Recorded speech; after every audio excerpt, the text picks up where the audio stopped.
Mula sa paglikas sa mga residenteng naapektuhan hanggang sa libreng sakay sa ilang pampublikong transportasyon at pamamahagi ng humanitarian assistance, patuloy ang mga kinaukulang ahensya ng pamahalaan upang maibsan ang pananamantala ng bagyo at habagat sa ilang bahagi ng bansa.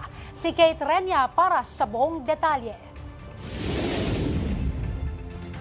Tuloy-tuloy pa rin ang pag-abot ng tulong ng pamahalaan sa mga pamilyang labis na apektuhan ng sunod-sunod na pag-ulan dulot ng habagat, bagyong Luis at Maymay, alinsunod sa direktiba ni Pangulong Ferdinand R. Marcos Jr. Nagsagawa na ng relief operations ang Department of Social Welfare and Development para tugunan ang pangangailangan ng mga lugar sa bansa na apektado ng malawakang pagbaha, partikular ang NCR, CAR, Central Luzon, Calabarzon, Mimaropa, Cagayan Valley, Ilocos at Bicol Region, Western Visayas at Zamboanga Peninsula.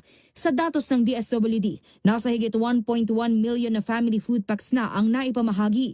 Higit 13,000 naman ang na-release na non-food items at higit 17,000 ang napakinabangan na ready-to-eat food boxes. Katunayan, aabot na ng higit 700 milyong pisong humanitarian assistance ang nailabas ng DSWD bilang bahagi ng augmentation request ng mga lokal na pamahalaan. Habang 4.85 billion pesos na relief resources ang nakaantabay para sa iba pang pangangailangan ng mga residente. Agad rumisponde ang Philippine Coast Guard para ilikas ang mga residenteng apektado ng malakas na pag-ulan, partikular sa Lian, Lemery at San Luis sa Batangas, gayon din sa Puerto Galera at Calapan City sa Oriental Mindoro.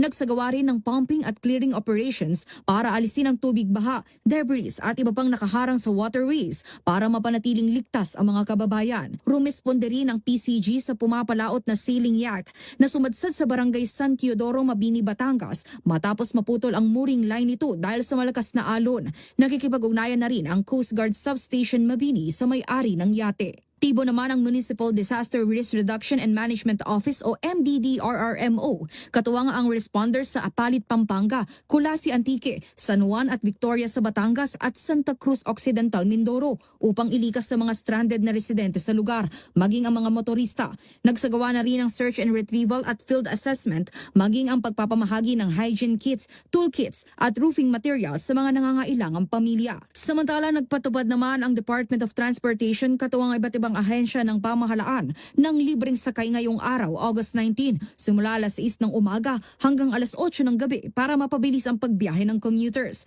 Nasa 27 sasakyan ng pamahalaan ang inilabas para maghatid ng libreng biyahe at nakadeploy naman ito sa 11 ruta sa iba't ibang bahagi ng Metro Manila. Kabilang sa mga ruta ang Quiapo hanggang Fairview, Divisoria hanggang Cubao, Via Recto Nagtahan, Divisoria to Monumento, Calentong to Pasig, Marikina to Cubao, Loton to Sucat, Monumento to PITX Busway at iba pang ruta sa Metro Manila.